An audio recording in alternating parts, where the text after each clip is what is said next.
La santé n'a pas de prix, la santé n'a pas de prix, c'est pour cela nous vous recommandons l'eau potable Achille Aqua. Déjà à Kinshasa, tous les 24 communes, Achille Aqua, l'eau potable est là. Les abonnés de la chaîne YouTube Xile Botelwa, nous vous recommandons l'eau potable Maya Peto, Maya Kimia, Maya Bangelou. Senga Achille Aqua, partout où vous êtes, le numéro est là. Écrivez-nous, appelez-nous, contactez-nous. Nous sommes là. Et la livraison à domicile, ça s'est fait avec beaucoup de sécurité. Achille Aqua, Maya Kimia, Yapeto. Ya Marie-Hélène, bandeko nanga tokota. En tout cas, soko koti zwa kiti vanda, soko koti partager biso oyo kalikambuni tozolo ba awa pona comédienne na biso Mama Marie-Hélène otobengaka Maele, Marie-Hélène Lota. Tobengaka ye Maele Mama Marie-Hélène. Ya Marie-Hélène. Likamba somo boye. Ya Marie-Hélène likamba somo boye ya maima kamnini osali. Bandeko nanga na pesi bino mbote bandeko no sobolandaka Irsil Botelwa TV. Mbote esika nyonso bozali en tout cas na bandako na bino na mabota na bino partout au bozali Irsil Botelwa TV apesi bino mbote. Alors bandeko, si vous êtes nouveau sur ma chaîne kande tolobaka bino mo boyebi.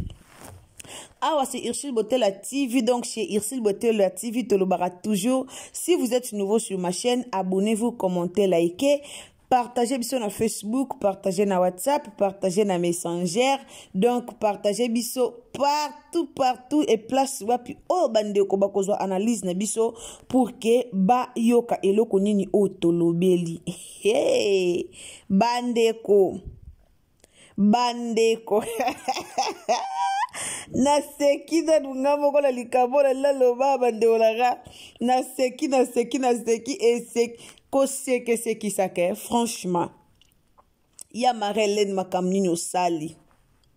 Marie-Hélène aza comédienne moko ya munene ya mboka na biso o banda théâtre kala.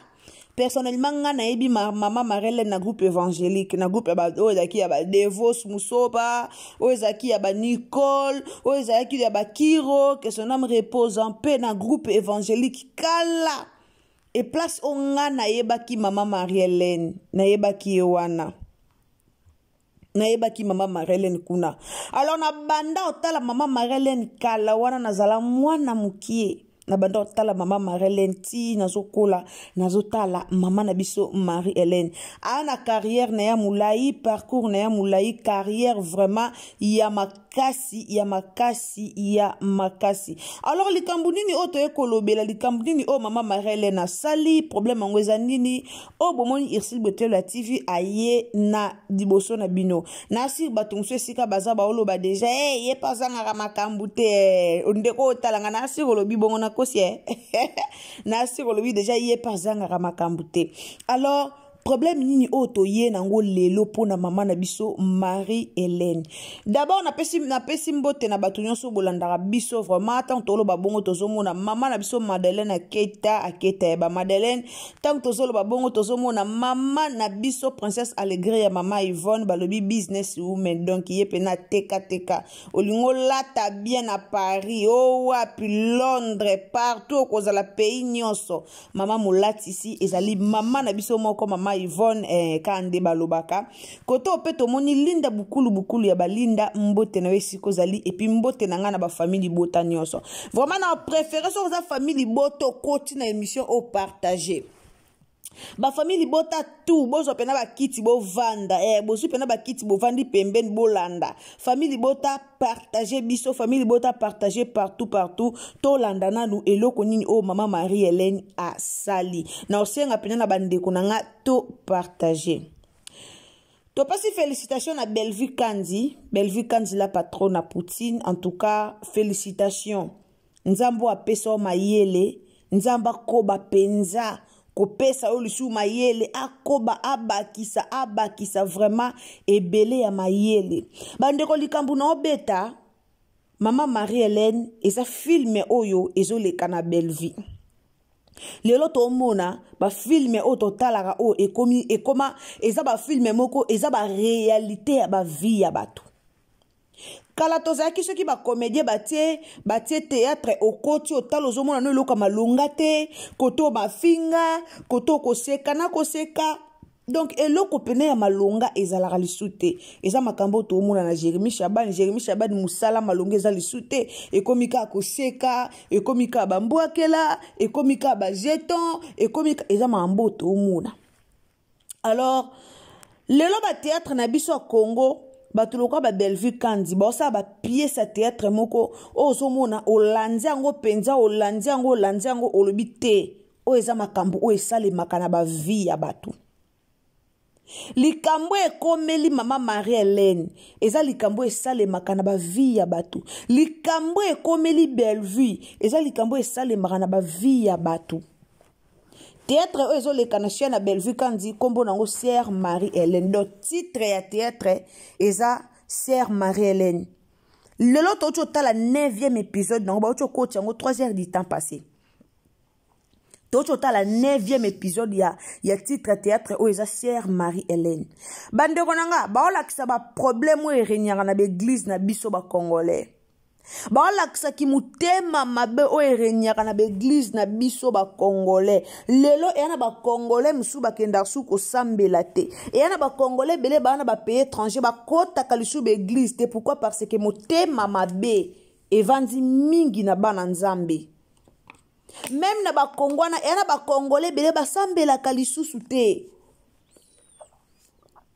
Ba sambela kalisusu te. Ba boya na bango kokende ba église.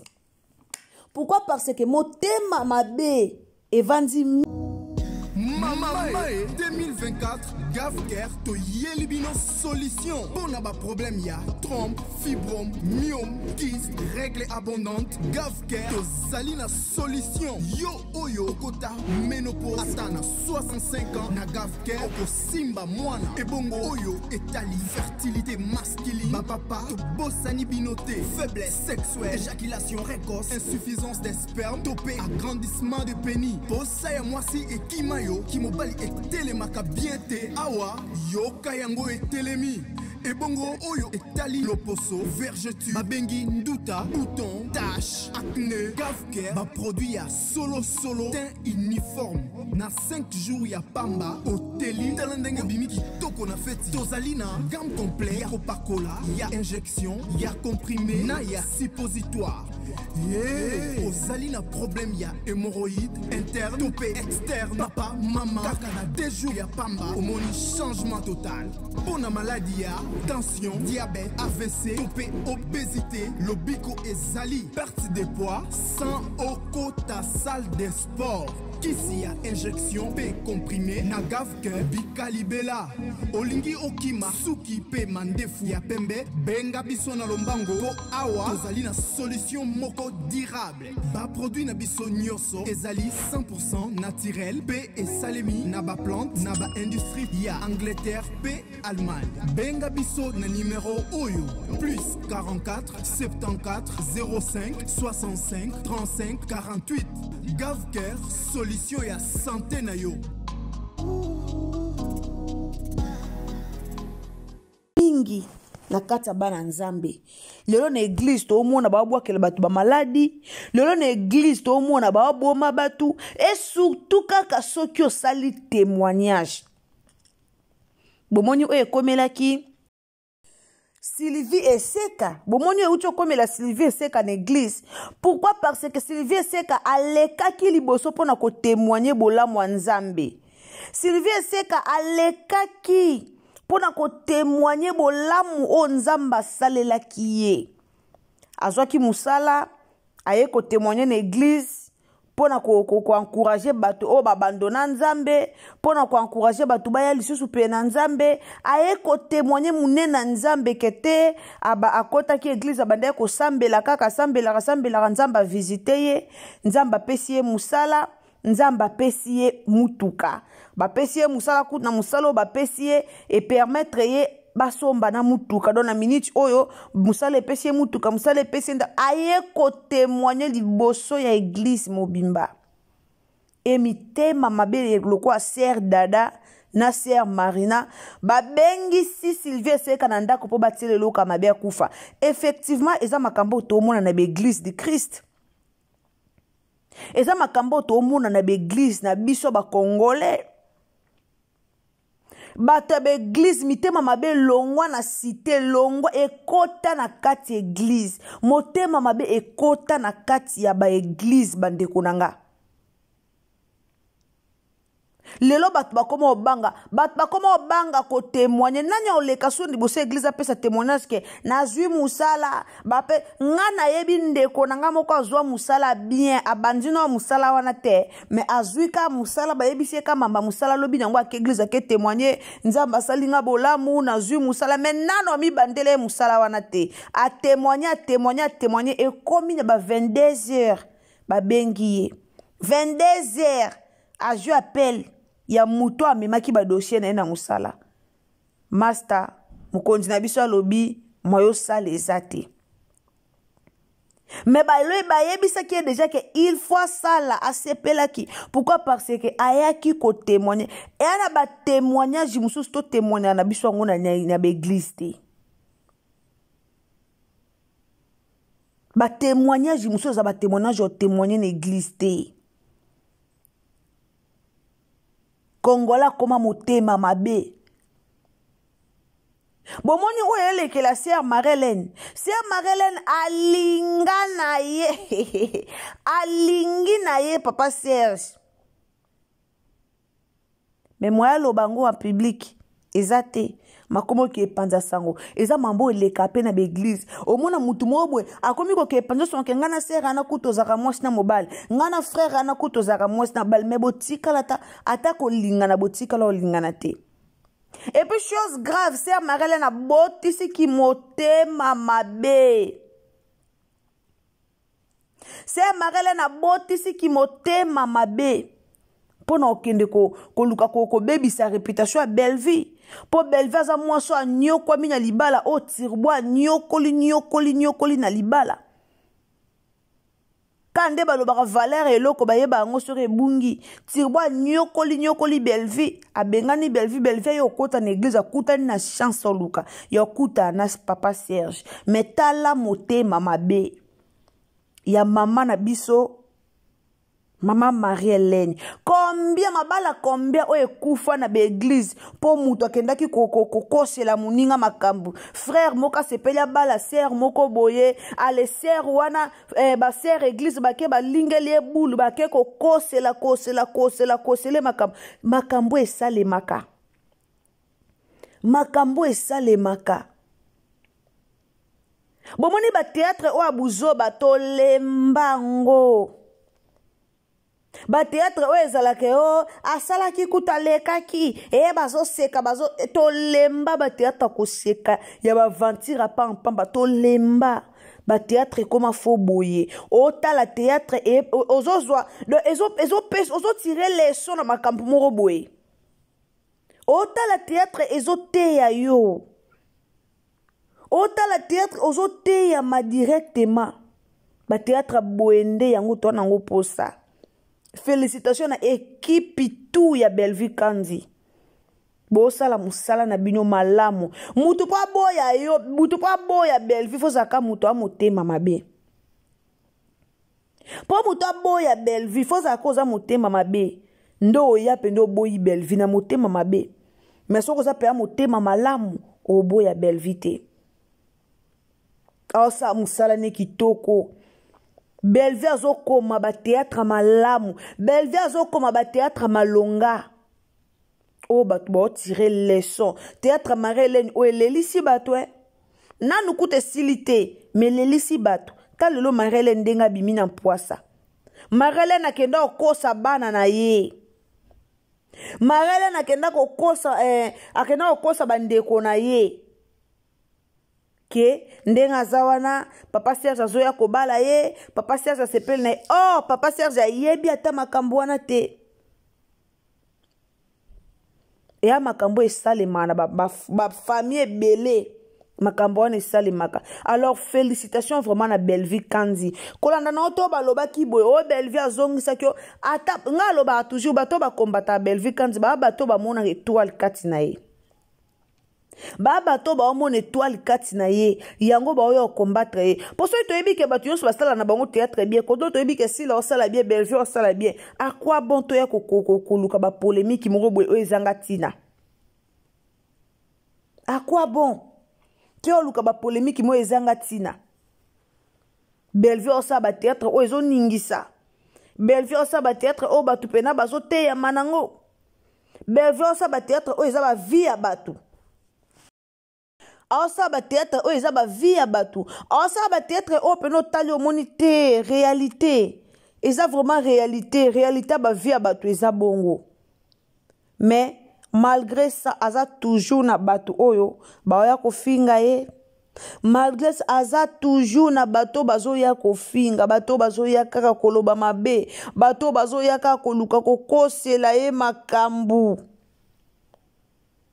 bato bazoya kaka koluka kaka kokosela ye makambu kokosa kaka koloba ya mabe mpona ye mpona kaka baluka babebisa mosala na ye tondimaka ba œuvre mboka na biso tondimaka ba comédien omoni comédien moko osala mosala na ya théâtre kitoko ndima ezaka te boyaka kofingaka bato ezaka te bondimaka bato ezaka te bolobaka bino nde boosala bien bato mosusu baosala bien te fo kondimaka ngala ndima nga so natali théâtre namoni moto wana asali théâtre kitoko théâtre moko éducatif nandimaka nanga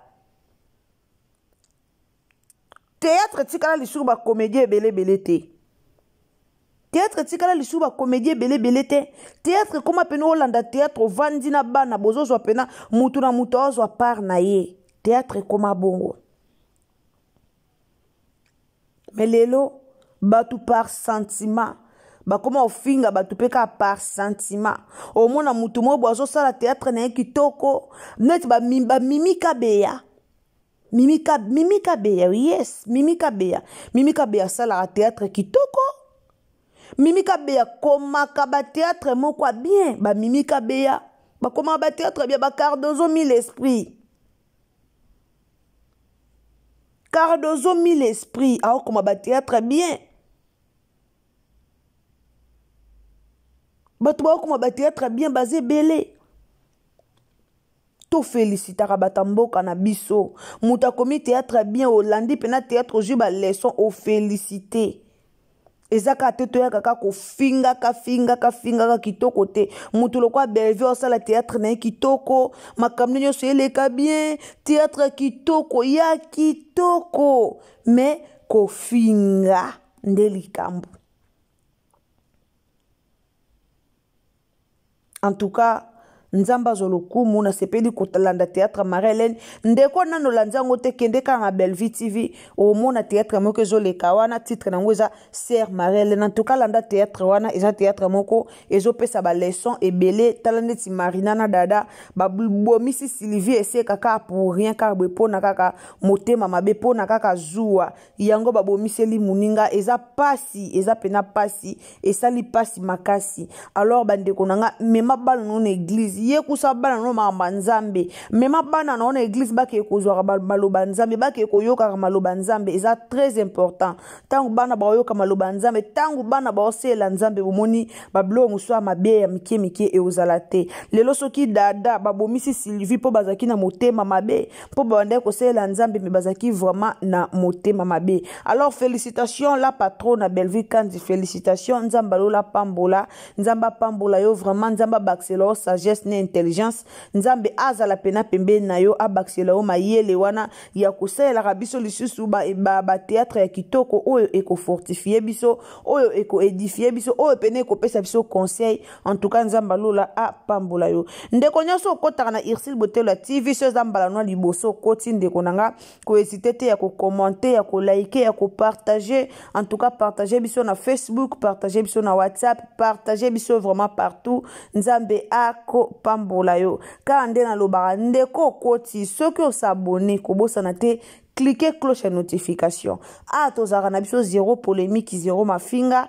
Toyaka vraiment na bémission na biso kaka lolenge e siengeli. Soki eloko akoloba ezali toyaka nango ya koloba. Soki peza ya kokondane toyaka kokondane. Soki peza ya toyaka pena kolobela malamu ya baninga. Alors ndeko nanga tango s'abonner. Kobosa na te cliquez cloche à notification pour que prochainement olanda lisusu ba émission ya Irsil Botelo TV. Wana pesi bino mbote esika no sobozali en tout cas nzamba lola a pambola baye yangai. Wana soulever bien na lobi baye yangai, donc na soulever pena point wana baye yangai za pena souligner donc na tomboli yango na souligner yango kande baloba na soulever yango après na souligner yango bayangai esika no sobozali ba bizu na bino nzamba lola a pambola bino ba obo benga biso ba obo komela biso ba o surtout bo pesa biso vraiment ba conseil boye ba ke ba conseil na bino to lingara yango. Alors numéro téléphone na biso eza wana pona ba ndeko yo bo pesa biso ba conseil omoni ko benga pona conseil omoni ko za na message omoni ko za na entreprise moko lingi pubi nango eleka awa na Irsil Botelo TV, n'hésitez pas surtout ya ko contacter biso. Alors toza wana pona batu nyonso wana ngana bino tokutani à la prochaine occasion ce qui est Masia a zongite. Bisous, bye.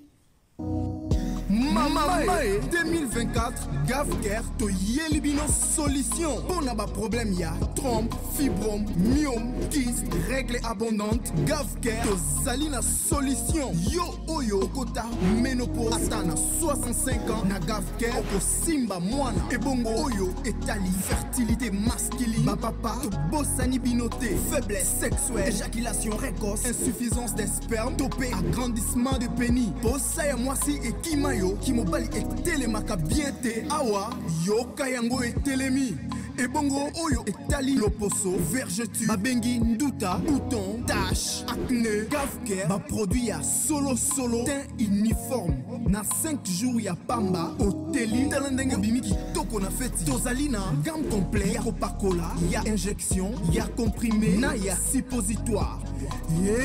Ozali na problème ya hémorroïde interne topé externe papa maman kaka na 2 jours ya pamba omoni changement total.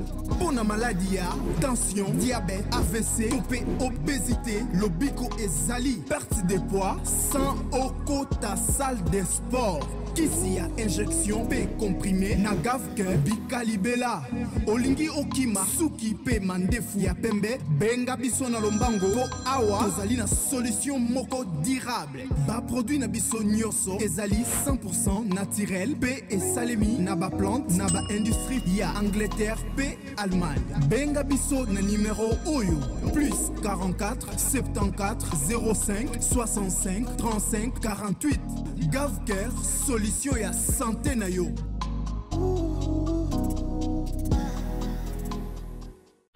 La santé n'a pas de prix, la santé n'a pas de prix, c'est pour cela nous vous recommandons l'eau potable Achille Aqua. Déjà à Kinshasa, tout le 24 communes, Achille Aqua, l'eau potable est là. Les abonnés de la chaîne YouTube Irsil Botelo, nous vous recommandons l'eau potable Maya Peto, Maya Kimia, Maya Bangelou. Senga Achille Aqua, partout où vous êtes, le numéro est là. Écrivez-nous, appelez-nous, contactez-nous. Nous sommes là et la livraison à domicile, ça s'est fait avec beaucoup de sécurité. Achille Aqua, Maya Kimia, Yapeto.